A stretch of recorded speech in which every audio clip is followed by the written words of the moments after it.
News, सच जरूरी है। नमस्कार दर्शकों, ये MNS न्यूज नेटवर्क और आप देख रहे हैं MNS न्यूज टीवी। मैं हूं आपके साथ शुभांगी। तो आइए देखते हैं आज की कुछ खास खबरें।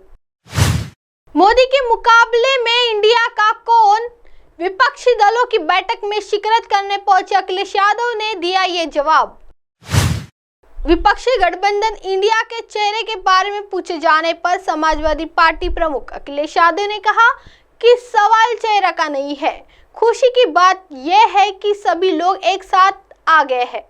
उन्होंने कहा कि अगर अलग अलग विचारधारा के लोग एक साथ आए हैं, ऐसे में मैं समझता हूं कि नाम भी जल्द सामने आ जाएगा। इससे पहले अखिलेश यादव ने ट्वीट करते हुए लिखा, इंडिया कारवा है, हर एक उसका जो दिल से चाहे देश को। ये चलता जाएगा, बढ़ता जाएगा, जीत का परमंच लहराएगा। मुंबई में विपक्षी गठबंधन Indian national development inclusive alliance की दोनों बैठक शुक्रवार को खत्म हो गई। इस दौरान Indian national development inclusive alliance India की तरफ से 13 सदस्यीय समिति बनाई गई। इससे कई दलों के प्रमुख नेता शामिल है। गठबंधन में एक प्रस्ताव पारित, इंडिया ब्लॉक द्वारा बैठक में एक प्रस्ताव पारित किया गया है। इसमें कहा गया है कि हम आगामी लोकसभा चुनाव जहां तक संभव हो मिलकर लड़ने का संकल्प लेते हैं। प्रस्ताव में यह भी कहा गया है कि विभिन्न राज्यों में सीट बंटवारे की व्यवस्था तुरंत शुरू हो जाएगी। पीटीआई के सूत्रों के मुताबिक इंडिया गठबंधन की समन्वय समिति 30 सितंबर तक सीट बंटवारे को अंतिम रूप देगी। विपक्षी दलों की बैठक में तय हुआ है कि सीट शेयरिंग का फॉर्मूला जल्द ही तैयार होगा और सबकी सहमति से सीटों का बंटवारा किया जाएगा। INDI की बैठक में निर्णय लिया गया है कि इनमें से शामिल सभी पार्टियां देश के अलग अलग भाषाओं में जुड़ेगा, भारत जीतेगा इंडिया थीम पर ज्यादा से ज्यादा प्रचार प्रयास करेगी।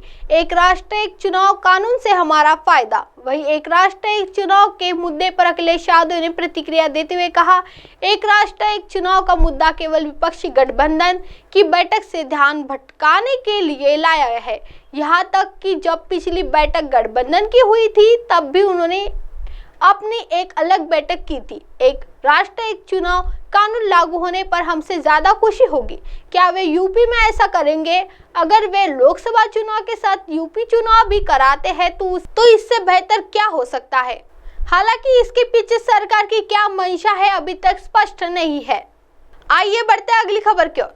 सितंबर को दिल्ली पहुंचेंगे अमेरिकी राष्ट्रपति जो बाइडेन। राजधानी दिल्ली में 9 और 10 सितंबर को G20 शिखर सम्मेलन का आयोजन किया जा रहा है। इस सम्मेलन में अमेरिकी राष्ट्रपति जो बाइडेन से लेकर चीनी राष्ट्रपति शी जिनपिंग भी मौजूद होंगे। दुनिया के अलग अलग देशों के कई शीर्ष नेता इस सम्मेलन में शामिल हो रहे हैं। 7 सितंबर को दिल्ली पहुंच रहे बाइडेन भारत की गर्मजोशी से इनके स्वागत के लिए पूरी तरह से तैयार है। इस बीच खबर है कि 7 सितंबर को जो बाइडेन दिल्ली पहुंचेंगे। बाइडेन अमेरिका के राष्ट्रपति बनने के बाद पहली बार भारत दौरे पर आ रहे हैं।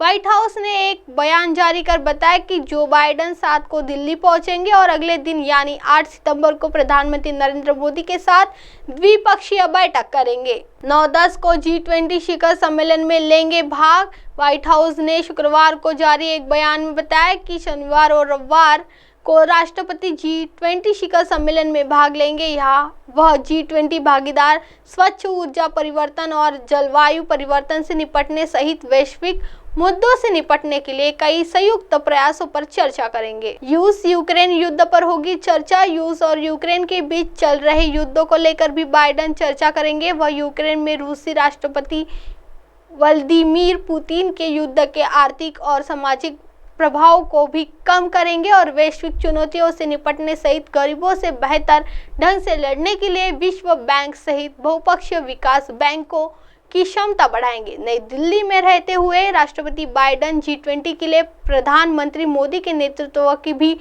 सराहना करेंगे।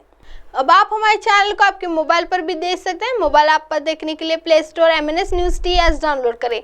इंस्टा, लीक, ट्विटर, हाईकुक, फेसबुक और कई सोशल मीडिया के प्लेटफॉर्म पर हमारा चैनल उपलब्ध है। आप इसे यूट्यूब पर भी देख सकते हैं। आप हमारे चैनल को लाइव भी देख सकते हैं www.mnsnewstv.com पर। फिलहाल वक्त हो चला है दर्शकों ब्रेक का। ब्रेक से लौटने के बाद देखिएगा देश और दुनिया की तमाम बड़ी खबरें। बने रही MNS न्यूज टीवी पर। नमस्कार।